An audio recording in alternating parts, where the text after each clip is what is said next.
It's that time again, the Austin real estate market update. Let's go.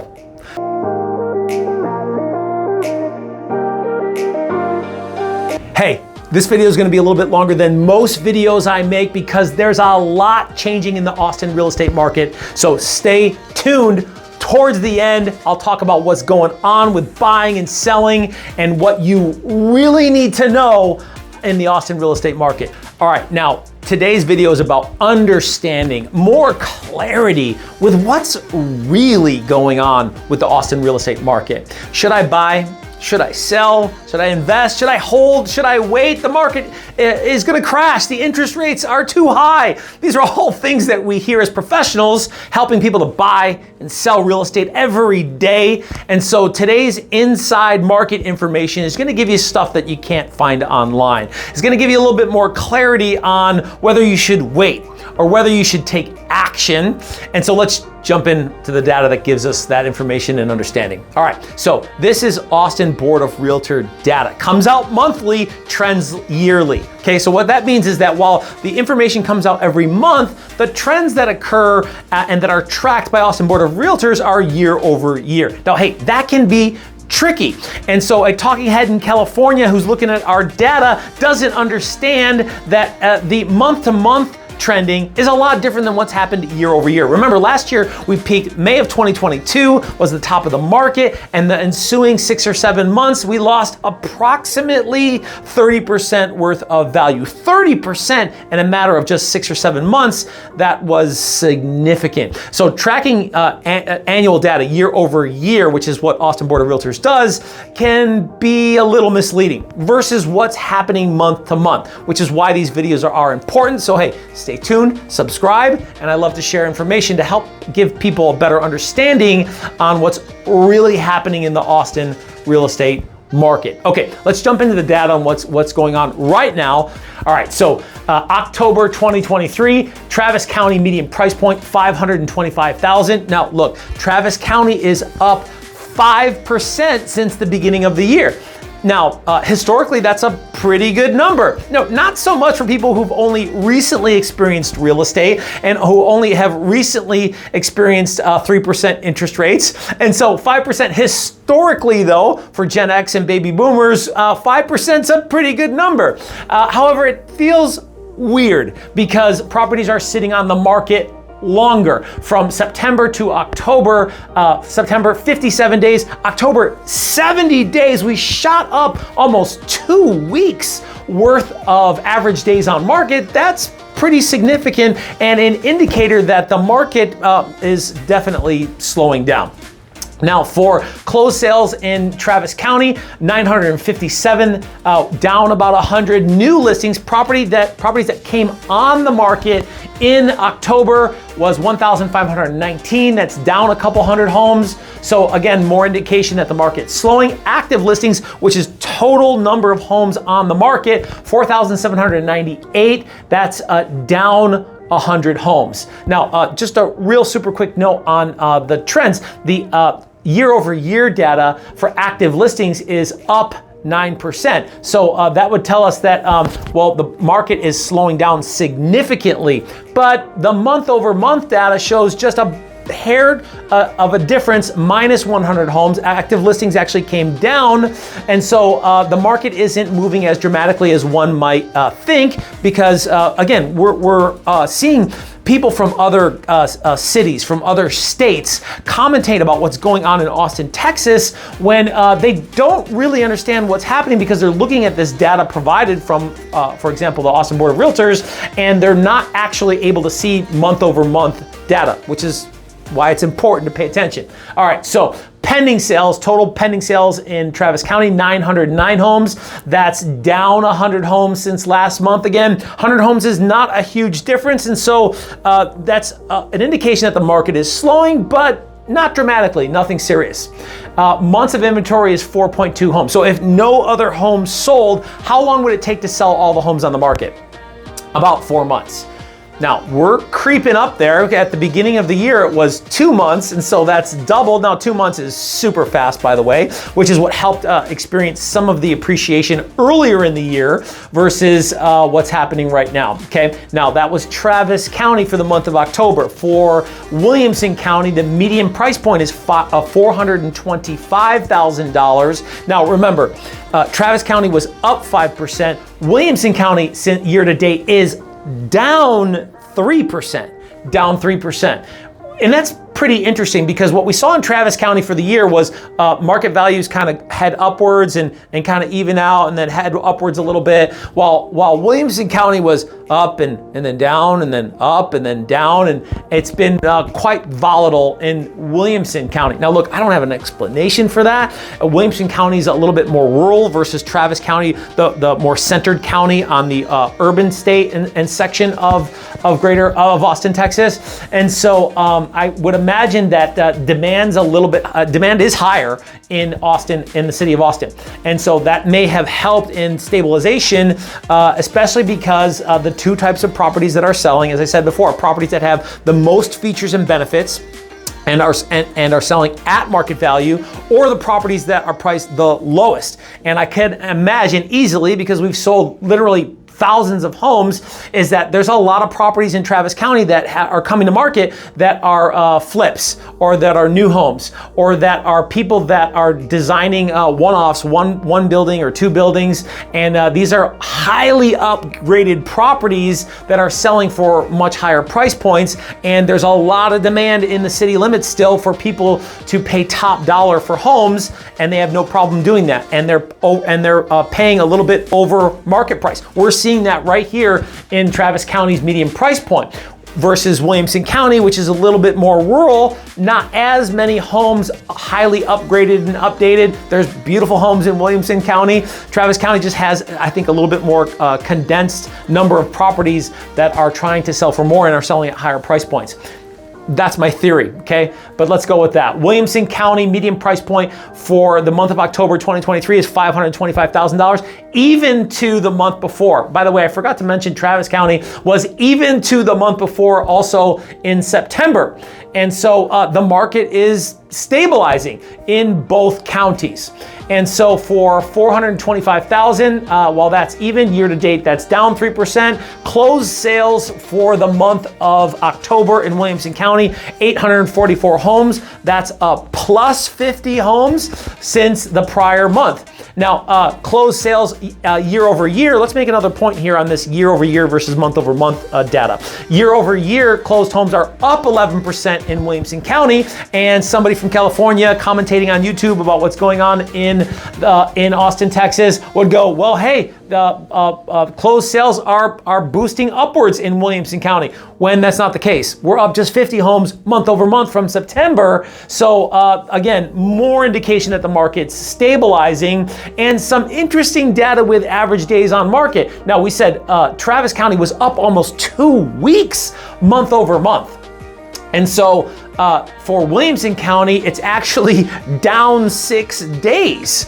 And so again, when I say the market's weird, that's some of what I'm talking about. Travis County boosted up a couple of weeks. Williamson County is down almost a week in regards to average days on market. So I'll tell you, I've been in business 20 years, and we see a lot of things happening going upwards and a lot of things happening going downwards, and some stabilization. But the key indicators in this market are definitely confusing even to the professionals, and certainly they can be local. So even within neighborhoods, it's important that you have a professional that can help decipher some of the data to figure out where you're at as a seller and what it'll take to sell, and as a buyer, like what that means on being able to get a great deal. So data is important. The interpretation of the data and your ability to understand the data is even more important, which is why I make the videos, and we're committed to helping our clients. Okay, so look, new listings in Williamson County were about even 985 new homes to sell in Williamson County. Active listings, 2,786. That's down 100 homes since last month. And again, active listings year over year data from Austin Board of Realtors is down 12%. And so that, again, another indicator that, whoa, man, active listings have come way down. Maybe things are getting a lot better. Not the case, as we can see with some of the other data that we've provided. Now, pending sales are even for the month in Williamson County. September to October, 794 homes went pending, and a 3-month supply in Williamson County versus a 4-month supply in Travis County. Okay, now I'm gonna wrap it up here and give you a summary on whether you should buy or sell right now. Before I do that, a couple key numbers that you won't get in other places as far as like, well, what's really going on in the market. In the last 7 days, 1,130 homes decreased their price, brought down the price. Now there's about 12,000 homes on the market. Expired withdrawn properties that failed to sell or took their home off the market was 401 homes just in the last 7 days. So we had over 1,000 homes reduce their price. We had 400 homes come off the market just in the last 7 days, and another 125 homes put their property on hold. Now, on hold could be, we're gonna do some repairs, we're gonna put some paint, but I'll tell you what on hold usually means. On hold usually means, let's figure this out. We might reduce the price, we might take it off the market. We're trying to figure it out because we're freaking out on whether we should keep selling our home or not. And so lots of indication here on sellers getting real with what's going on with the market, because I'll tell you the overall inventory has relatively stayed the same the last several months since the beginning of the year, around 11 to 12,000 homes. And so now again, this is a 4-month supply, which historically is a pretty good number for people to understand supply versus demand. So look, we can't drop significantly in price with the supply of homes still at a healthy number. And we're seeing more sellers getting real with understanding, man, my property's not gonna sell for that. I'm just gonna take it off the market. And what's happening that the people who are selling are the people that really need to sell, really want to sell. Now, does that mean that you should sell? Well, hey, let's get to it now. The matter of the fact is that the right time to buy or sell is when it's right for you. Because here's the deal. I've seen more people lose significant portions of money trying to time markets in any investment or with any market.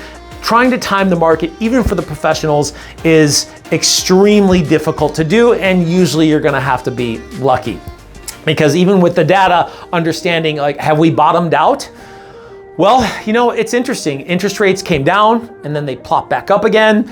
We're moving into a traditionally slower time of the season with less homes coming to market and less buyers looking in the fall and winter seasons. January and February are much less busier months, probably the least busy months of the year. Does that mean that you shouldn't sell in January or February? Well, look, more properties come to market in the spring, so more competition. And remember this is that we see lots of activity in December with 2,000 to 3,000 homes selling, probably a couple thousand homes selling in January. And those people are serious. If they're moving in the middle of the winter season, especially during the holidays, they're serious and they're making serious offers, depending on how serious you are about your price, how realistic you are with your price. Because again, the two types of properties that are selling as a seller are the ones that have the most features and benefits, the most upgrades and updates at market price. Now, what does that mean? Look, you're gonna have to really dig in with a professional and understand what's been selling and what's active.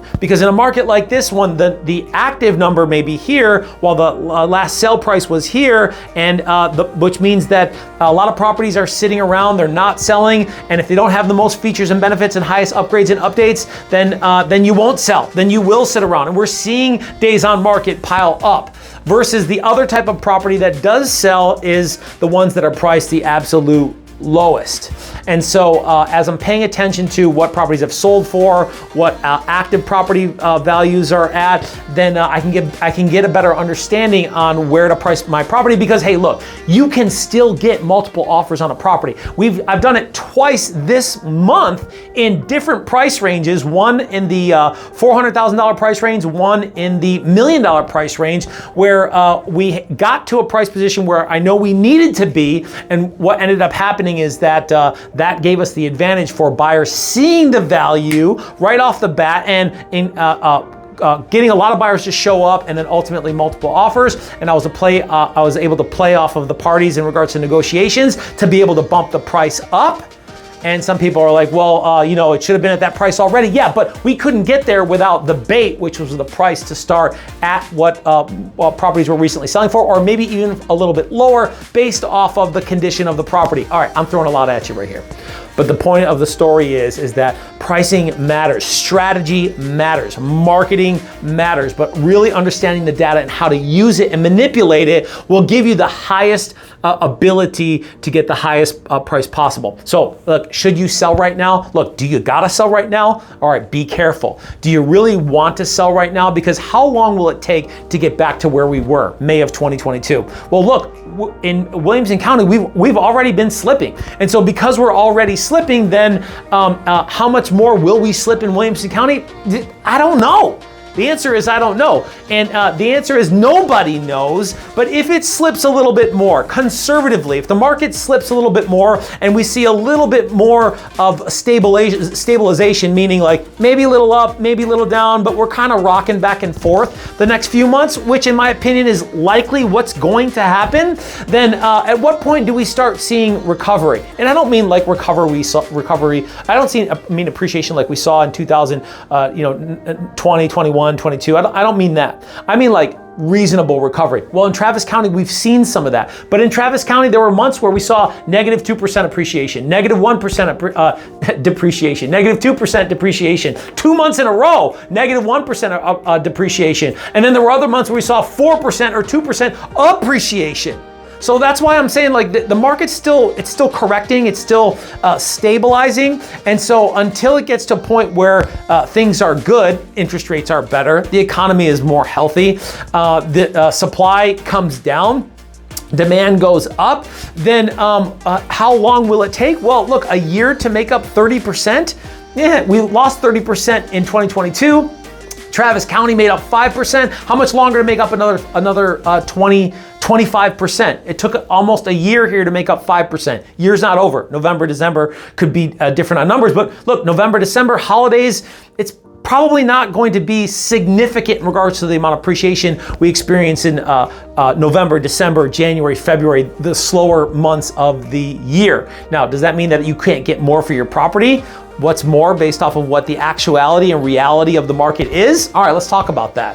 But look, you gotta be careful because the market is in an interesting place. And next year, you're not gonna make up that 25% we still gotta get back to.